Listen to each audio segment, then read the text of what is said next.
All right, so now on to case number 3.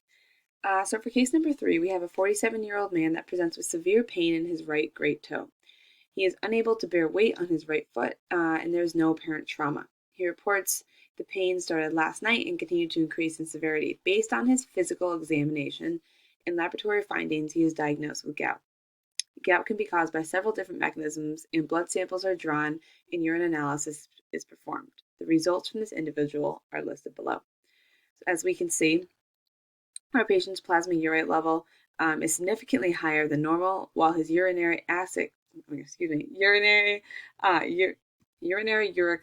level is a lot lower than normal.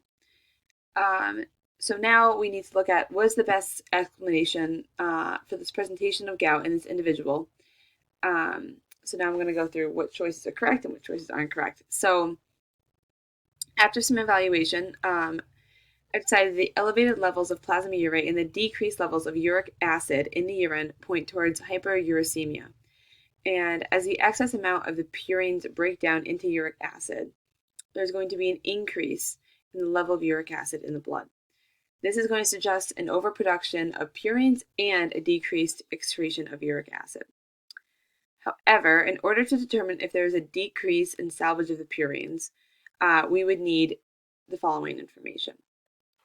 We would need to look at two separate enzymes, HPRT enzyme and adenine phosphorybyl transferase.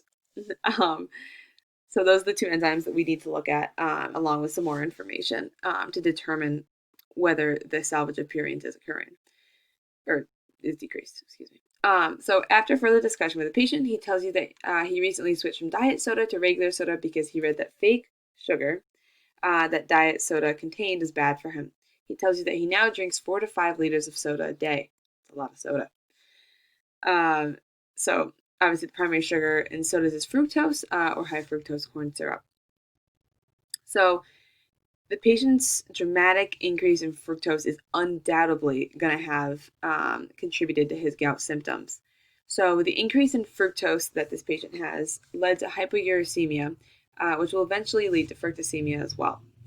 And fructosemia is caused by the phosphorylation of fructose to F1 or fructose 1-phosphate or F1P via the enzyme fructose kinase. So as levels of fructose in the blood increase, the levels of F1P are undoubtedly also going to increase. And the high levels of F1P are going to in turn decrease intracellular phosphate and ATP levels. The subsequent decrease in ATP is going to stimulate AMP deaminase, which is going to convert AMP to iosine monophosphate. And this conversion will decrease both the degradation of purines and plasma acid levels.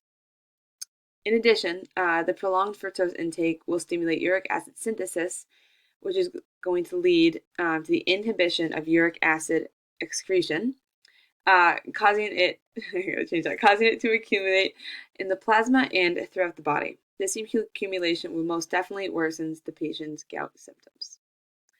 All right, well, that's a wrap on all the case studies. Thank you very much, and I hope you have a wonderful week. Bye-bye.